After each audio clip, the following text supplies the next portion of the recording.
அண்மைச் செய்தி. தமிழகத்தில் 3 இடங்களில் புதிதாக சுங்கச்சாவடிகளை தேசிய நெடுஞ்சாலை ஆணையம் அமைக்கிறது. தமிழகத்தில் 3 இடங்களில் புதிதாக சுங்கச்சாவடிகளை தேசிய நெடுஞ்சாலை ஆணையம் அமைக்கிறது.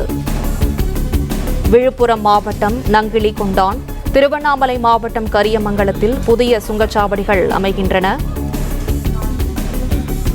கூடுதல் விவரங்களோடு செய்தியாளர் ராஜகுமரன் இணைப்பில் இருக்கிறார். ராஜகுமரன், வணக்கம். விவரங்களை சொல்லலாம்.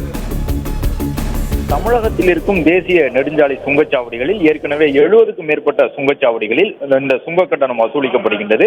ஒரு சுங்கச்சாவடி என்பது குறிப்பிட்ட தூரத்திற்கு இடையே இருக்கக்கூடிய அந்த தேசிய நெடுஞ்சாலை பகுதிகளில் பராமரிப்பு பணிகளை மேற்கொள்வதற்காகவும் அங்கு புதிய கட்டமைப்புகள், பாலங்கள் போன்றவற்றை உருவாக்குவதற்காகவும் சுங்க கட்டணம் வசூலிக்கப்படுகின்றது. ஒரு நிறுவனம் சாலை அமைத்த பிறகு அந்த சாலை அமைப்பதற்காக செய்யப்பட்ட செலவு, அந்த முதலீட்டு காசை எடுப்பதற்காக சுங்க கட்டணம் வசூலிக்கப்படும் நிலையில் தமிழகத்தில் ஏற்கனவே 70க்கும் மேற்பட்ட சுங்கச்சாவடிகள் இருந்த சூழலில் தற்பொழுது கூடுதலாக 3 புதிய சுங்கச்சாவடிகள் நடைமுறைக்கு வந்திருக்கின்றன. இன்று அதிகாலை முதல் அந்த சுங்கச்சாவடிகளில் கட்டணம் வசூலிப்பதற்கான அதிகாரம் வழங்கப்பட்டுள்ளதாக அறிவிப்பு வெளியிடப்பட்டிருக்கின்றது. அதன்படி விழுப்புரம் மாவட்டம் நங்கிலிகுண்டான், திருவண்ணாமலை மாவட்டம் கரியமங்கலம், கிருஷ்ணகிரி மாவட்டம் நாகம்பட்டி ஆகிய 3 இடங்களில் புதிதாக சுங்கச்சாவடிகளை திறப்பதற்கும் அந்த சுங்கச்சாவடிகள் ஏற்கனவே கட்டி முடிக்கப்பட்டிருக்கக்கூடிய சூழ்நிலையில் அவற்றின் வழியாக செல்லக்கூடிய வாகனங்களிடம் சுங்க கட்டணம் வசூலிப்பதற்கும் அதிகாரம் வழங்கப்பட்டிருக்கின்றது.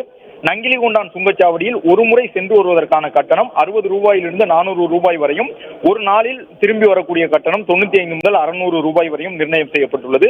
கரியமங்கலம் சுங்கச்சாவடியில் ஒரு முறை சென்று வர 55 முதல் 370 ரூபாயும், ஒரு நாளுக்குள் திரும்பி வந்தால் 85 முதல் 555 ரூபாய் வரையும் கட்டணம் வசூலிக்கப்படுகின்றது.